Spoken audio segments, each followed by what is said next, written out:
সংযুক্ত আরব আমিরাত liberal Democratic party LDP Russell Khaimah শাখার উদ্যোগে প্রতি বছরের ন্যায় এবছরও ধর্মীয় ভাব গাম্ভীর্যপূর্ণ ও উৎসব মুখর পরিবেশে অনুষ্ঠিত হয়েছে পবিত্র রমজানের তাৎপর্য শীর্ষক আলোচনা সভা ও ইফতার মাহফিল।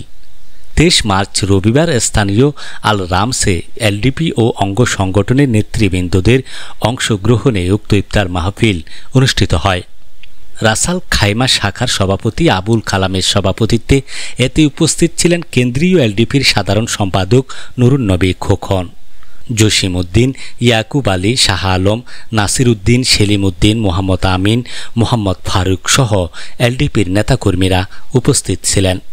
এ সময় বক্তারা বলেন, ডক্টর কর্নেল অবসরপ্রাপ্ত অলি আহমদ বীর বিক্রম একজন দুর্নীতিমুক্ত নীতিবান ও আদর্শবান নেতা।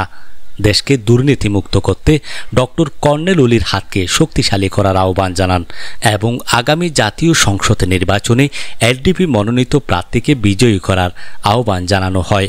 পবিত্র কোরআন তেলাওয়াতের মধ্য দিয়ে অনুষ্ঠানের শুভ সূচনা হয় এবং সবশেষে দেশ ও জাতির কল্যাণ কামনায় বিশেষ মোনাজাত এবং ইফতার গ্রহণের মধ্য দিয়ে মাহফিল সমাপ্ত হয়।